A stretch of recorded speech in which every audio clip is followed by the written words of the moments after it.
आज प्यारे बाबा हमें कहते हैं कि याद की यात्रा हमारे लिए मुख्य है और याद की यात्रा से जो हमें लाभ होते उनका बाबा आज हमें पूरा वर्णन देते, समझ देते।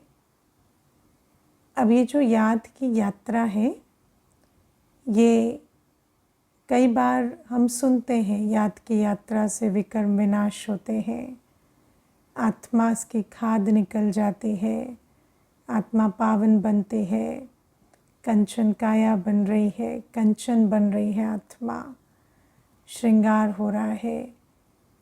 तो ये शब्दों का अर्थ क्या है? क्या खाद है आत्मा में, है ना? तो आत्मा में कौन से खाद है, कौन से आत्मा में क्या जंक है, क्या कट है जो भस्म होती है?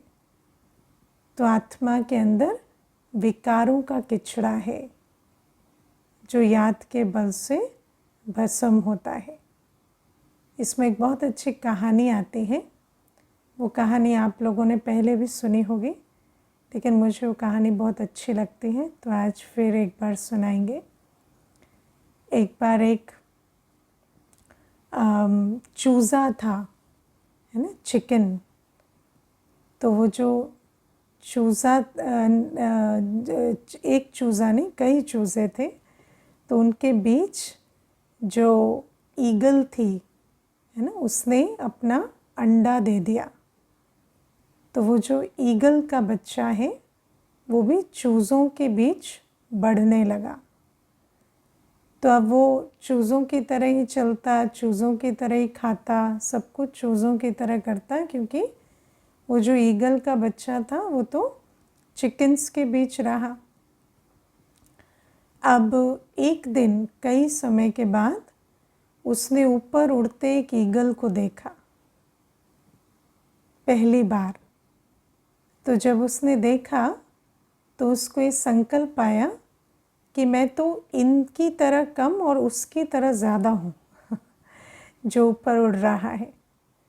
फिर वो उसे देखता चला गया और फिर उसने देखा कि मैं तो कभी उड़ा नहीं, लेकिन ये तो बहुत ऊंचा उड़ रही है। तो उसने सोचा मैं भी इसकी तरह पंख फैला कर देखता हूँ। तो उसने पंख फैलाए और उड़ गया। ठीक है, तो इतने समय से जो ईगल का बच्चा जो उड़ता नहीं था वो उड़ा कैसे? क्योंकि उसने ईगल को देखा।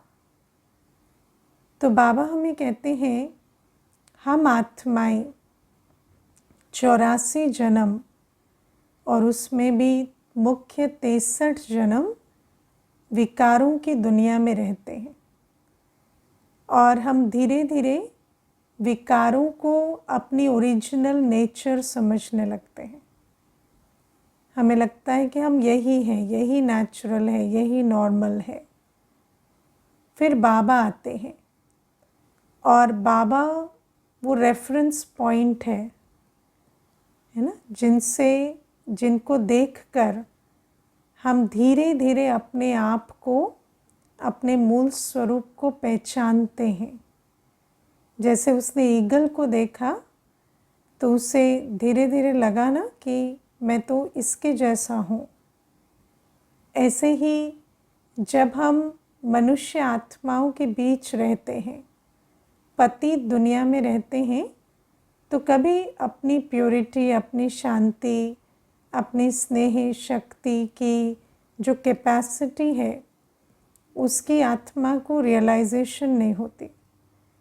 लेकिन जब मैं आत्मा 5000 वर्ष की यात्रा के बाद बाबा से मिलती हूँ और बाबा मुझे बताते हैं कि तुम तो मेरे बच्चे हो, तुम स्वरूप में, गुणों में मेरे जैसे हो, तो धीरे धीरे धीरे वो जो आत्मा को ये रियलाइजेशन कि मैं ऐसे पतित दुनिया की आत्माओं जैसे नहीं, मैं तो पतित पावन बाप जैसे हूँ, वो रियलाइजेशन धीरे धीरे आत्मा को होती है। लेकिन वो होने के लिए भी क्या चाहिए कि हम बार बार बाबा को देखें और अपने आप को देखें, है ना। तो जब हम याद में बैठते हैं तो हम बाबा को वो जो है, जैसे है वैसे देखते हैं और स्वयं को बाप के गुणों शक्तियों में मास्टर सागर के रूप में देखते हैं। हम बाबा की दृष्टि से स्वयं को देखते हैं। जब हम योग में बैठते हैं तो हम बाप को वो जो है, जैसा है, और हम बाबा के साथ सर्व संबंधों में हैं और हमारा स्वरूप बाप जैसा है, हमारे गुण बाप जैसे हैं। इस अनुभव के साथ, इस अवेयरनेस के साथ जब बैठते हैं तो धीरे धीरे क्या होता है, जो हमारे अंदर 63 जन्मों से जो झूठी बातें, उल्टी बातें संस्कार के रूप में बैठी हुई हैं, जो अवगुण इमर्ज रूप में अभी बैठे हुए हैं, वो धीरे धीरे मर्ज होते जाते और जो हमारी ओरिजिनल स्वरूप है, प्योरिटी की, शांति की, स्नेह की, शक्ति का, वो ओरिजिनल स्वरूप हमारा इमर्ज होता जाता। तो इसलिए बाबा हमें कहते हैं याद की यात्रा पर हम बच्चों को बहुत अटेंशन देना है। इतना अटेंशन हम देते हैं याद की यात्रा पर, है ना, क्योंकि कई बार क्या होता है कि याद की विधि मालूम है लेकिन याद की यात्रा में इतना तत्पर नहीं रहते। और बाबा हमें कहते हैं कि याद की यात्रा से ही विकर्म विनाश होंगे, निरोगी काया बनेगी, सतो रजोतमो की कट निकलेगी, आत्मा कंचन बनेगी, है ना, आत्मा विश्व का मालिक बनेगी, श्रृंगार होगा, धनवान बनेंगे, पद्मा पदम भाग्यवान बनेंगे। तो ये सब कुछ कैसे होगा? याद की यात्रा से। अब हमें अपने आप को पूछना है कि बाबा हमें इतनी जो शक्तिशाली विधि बताते हैं, क्या हम उस पर अटेंशन देते हैं और कितना, है ना। ऐसा तो नहीं कि धनतेरस आई, छोटी दिवाली आई, बड़ी दिवाली आई, फिर हमने तो याद की यात्रा को ही अटेंशन नहीं दिया, है ना। जो आत्मदीप जगाने की का जो अवसर था उस पर वो यथार्थ विधि को भूल और दुनिया के मनोरंजन में फंस गए। तो बाबा हमें ये बात समझाते हैं कि हम बच्चों को याद की यात्रा पर अटेंशन देना है। और जब हमारी कट निकलती है, जब आत्मा के जो अंदर रावण की मत और पतित पने के संस्कार हैं, जैसे जैसे वो मर्ज होते जाते, आत्मिक स्मृति जागृत होती जाती, स्मृति से समर्थी आती जाती, आत्मा के गुण शक्ति इमर्ज होते जाते, तो हमारे अंदर निशानी क्या दिखाई देती? हमारा श्रृंगार होता है ना। और श्रृंगार माना हमारे देखने में, बोलने में, कर्मों में दिव्यता आने लगती है, हमारे दृष्टि में, बोल में, कर्मों में पवित्रता नज़र आने लगती है। तो बाबा हमें ये श्रृंगार के प्रति आज बहुत अटेंशन दिला रहे हैं, क्योंकि देखो हम कितने योगी हैं, कितने ज्ञानी हैं। चलो ज्ञानी का भी जब मुख खोलते हैं ज्ञान सुनाने के लिए तो मालूम पड़ जाता है, पर हम कितने योगी हैं कैसे पता चले, है ना। कितने योगी हैं तभी पता चलता जब हमारा श्रृंगार होता, हमारे अंदर दैवी गुण आते, और दैवी गुणों का बीज क्या है? पवित्रता। तो बाबा आज हमें कहते क्रिमिनल दृष्टि, है ना। जो बच्चे योगी बनते हैं उनकी दृष्टि बदलती जाती है, उनकी दैहिक दृष्टि नहीं रहती, है ना। तो बाबा हमें ये बात क्लियर कर समझाते हैं कि दृष्टि परिवर्तन कैसे होता? योग से होता। और दृष्टि का आधार क्या है? स्मृति, है ना। और स्मृति कैसे बदलती है? योग से। जितना हम बाप को और अपने आप को बाप के बच्चे के रूप में देखते हैं तो हमारी स्वस्मृति बदलती है। Self awareness, sense of self, मैं कौन हूँ? तो मैं एक सितारा हूँ, पवित्र, दिव्य, शांत, चैतन्य सितारा। तो जितना जितना हम योग करते हैं तो हमारी स्वस्मृति बदलती है। और नियम ये कहता है we perceive as we are. जैसी मेरी स्मृति है अपने प्रति, वैसी मेरी दृष्टि अन्य के प्रति भी रहती। तो अगर मेरी स्मृति अपने प्रति है कि मैं, है ना, मेरे को ऑक्यूपेशन की स्मृति रहती है, देह के जेंडर की स्मृति रहती है, तो फिर मुझे सामने वाले का भी सबसे पहले क्या दिखाई देगा?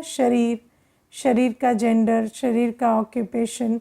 क्योंकि जैसे मैं स्वयं को देखती हूँ वैसे ही मैं अन्यों को देखती हूँ। तो और जब हम अपने को देह की तरह देखते हैं तो अन्य की भी देह देखेंगे, तो फिर ऊंचे नीचे का भान, ईगो, कंपैरिजन, है ना, विकार सब इमर्ज होने लगते हैं, है ना। कई बार क्या होता है कि देखो मनुष्य जो है, आज मनुष्य को तो परिभाषा दी जाती है। आज अगर आप सर्च करेंगे मनुष्य की परिभाषा तो कहते हैं man is a sexual being, है ना। मनुष्य क्या है? मनुष्य एक विकारी, है ना, सत्ता है। तो आप सोचो कि जब मन अपने को देह समझते हैं तो सबसे पहले अटेंशन किस पर रहता है? अपनी विकारों पर। और ये रहता है कि विकार ही हमारी आवश्यकता है। तो जब आत्मा की स्मृति ऐसी रहती कि मैं तो एक विकारी, है ना, मनुष्य हूँ और मेरी तो ज़रूरत ही विकार है, तो हर मनुष्य में क्या ढूंढेगी? और देखो जो आप ढूंढेंगे वो आप पाएंगे। तो हर एक से जब हम मिलते हैं तो हमें वो कैसा लगता है? ऐसा लगता है कि यही है मेरे भोगवाद की वस्तु। भले ही उनकी तरफ से कोई ऐसी बात भी ना हो तो भी बुद्धि में इतना पर्दा पड़ा रहता है कि ऐसा लगता है कि यही है जो विकारों की पूर्ति करेंगे। क्योंकि जो आप ढूंढ रहे हैं वही आपको नज़र आता है कि सामने वाले में है। आपको हर एक के बोल में, चलन में, कर्म में, उसको देखने में वही विकारी दृष्टि इमर्ज होती है। तो बाबा हमें इसीलिए कहते हैं कि सारा खेल जो है वो किसका है? स्मृति का। जब हमारी स्मृति आत्मिक बनती है, जब हम अपने को एक पवित्र आत्मा के रूप में निश्चय करते हैं, देखते हैं, तब हम अन्यों को भी एक आत्मा के रूप में देख सकते हैं। और जहाँ हमारे अंदर ही देह का भान है, हमारे अपने विकारों की अवस्था जो है वो इमर्ज है, तो फिर दूसरे को आत्मा देखने का तो सवाल ही पैदा नहीं होता। और फिर क्रिमिनल दृष्टि तो नॉर्मल और नेचुरल लगती है।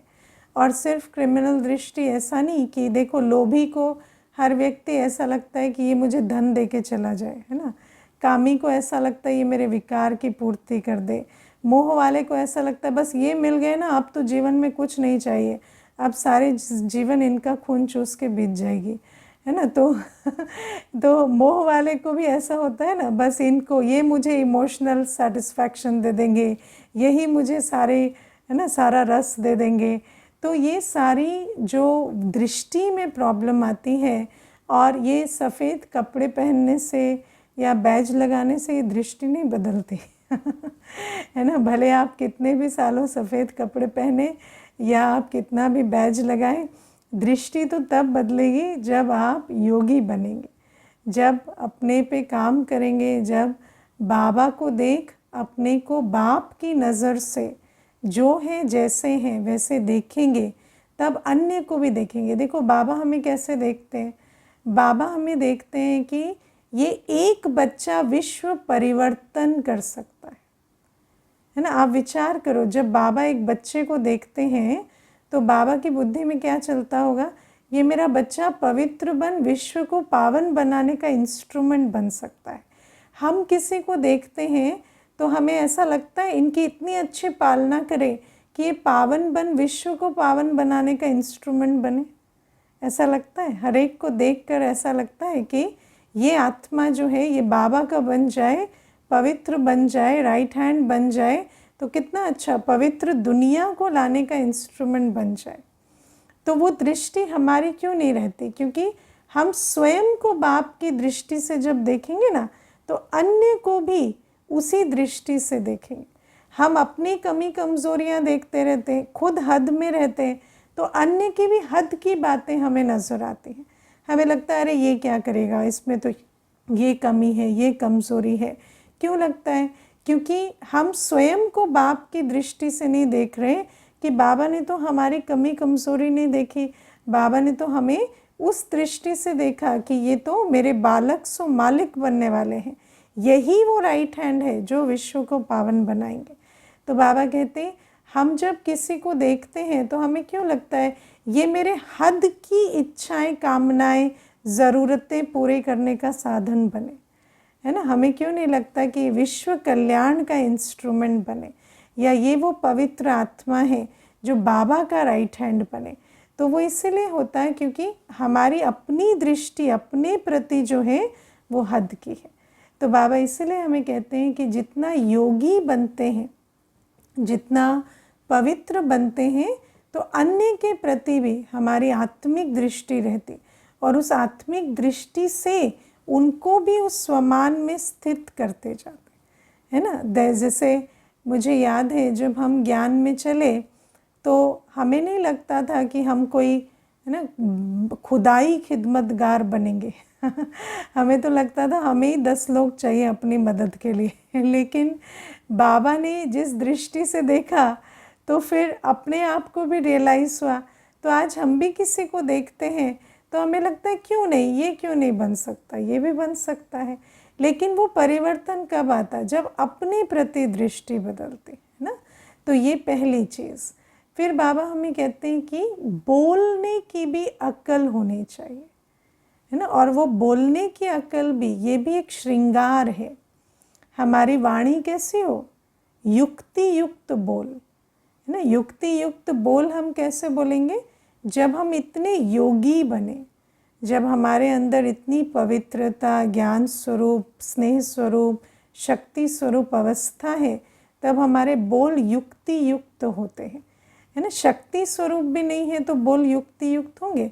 किसी ने थोड़ा सा उल्टा बोल बोला तो अपने बोल बिगड़ जाते हैं, है ना। लेकिन आप वहाँ पर उनके साथ लड़ने थोड़ी गए थे, आप क्यों गए थे आप जिस लक्ष्य के साथ गए थे वो लक्ष्य क्यों भूल जाता है?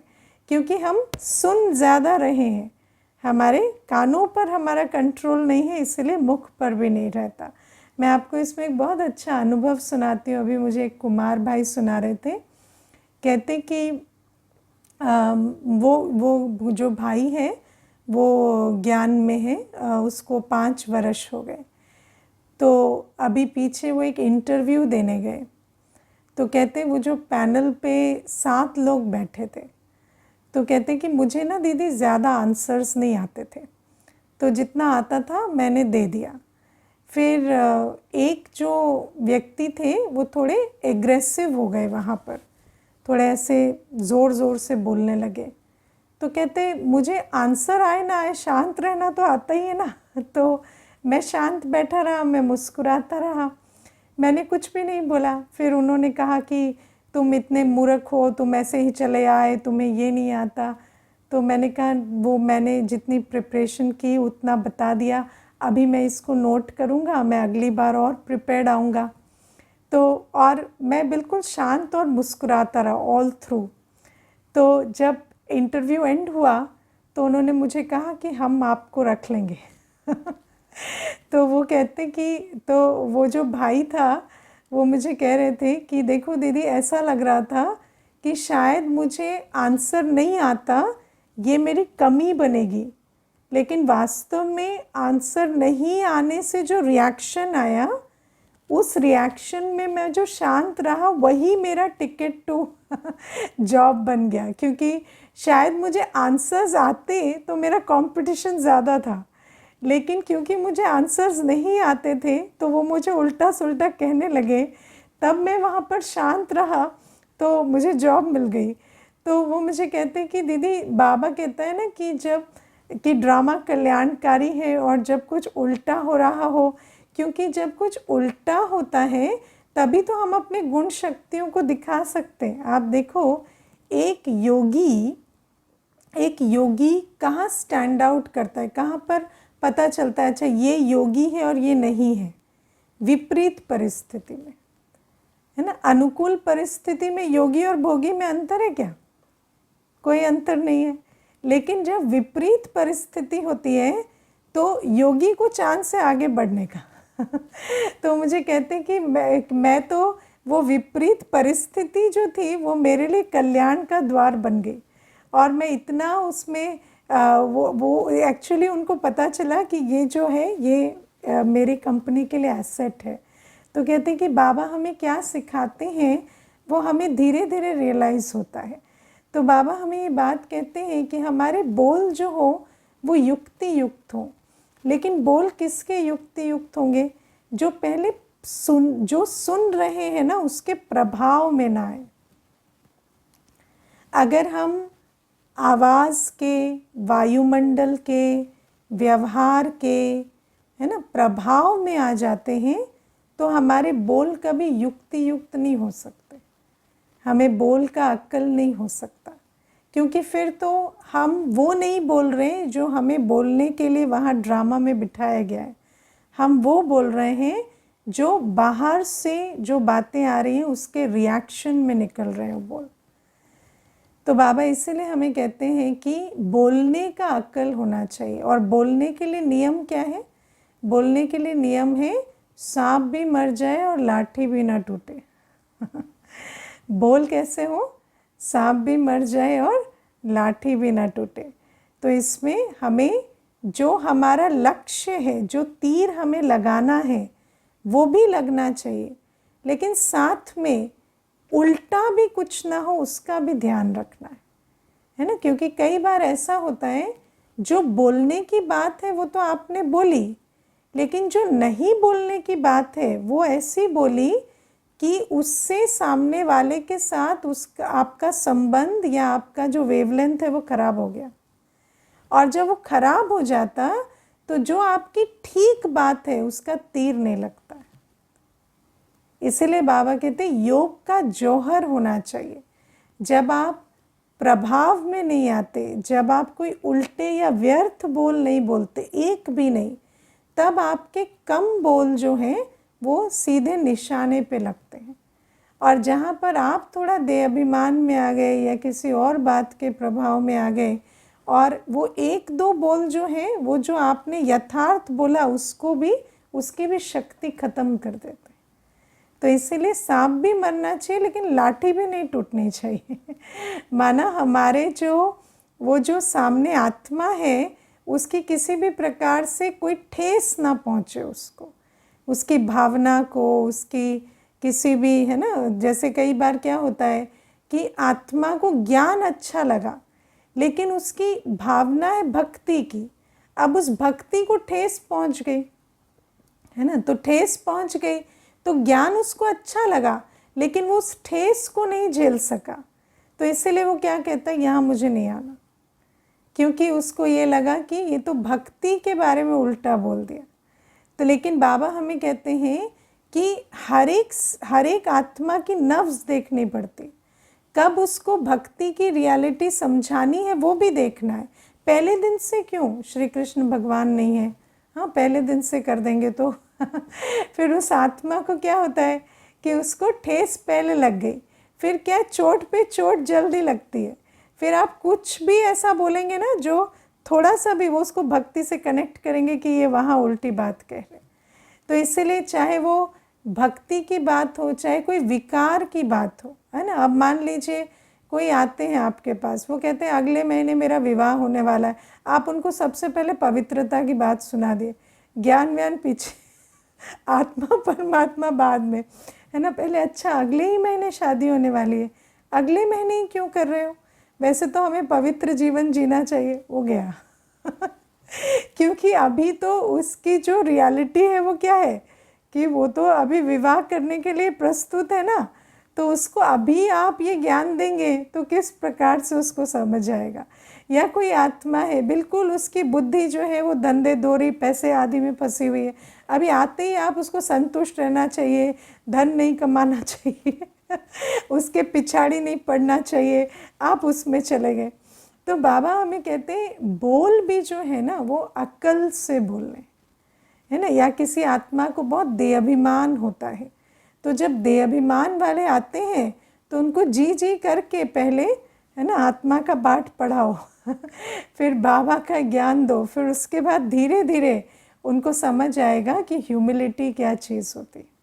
तो इसलिए बाबा हमें कहते हैं बोल का अकल नहीं आएगा तो फिर जो संबंध है वो बिगड़ जाता है, और जब संबंध बिगड़ जाता है तो आपके अच्छे बोल भी बुरे लगते हैं, है ना। इसीलिए संबंध पर बहुत ध्यान देना है, और संबंध बनते हैं जब आप युक्ति युक्त बोल बोलते हैं, और युक्ति युक्त बोल के लिए योग युक्त शक्तिशाली स्थिति चाहिए, क्योंकि अगर योग युक्त नहीं है तो सामने वाले का देह अभिमान पहले आपके देह अभिमान को ट्रिगर कर देता, सामने वाले का लोभ पहले आपके अंदर के सारे लोभ के ज्ञान को ट्रिगर कर देगा तो आप वो ज्ञान क्यों सुना रहे, क्योंकि आप ट्रिगर्ड हो गए।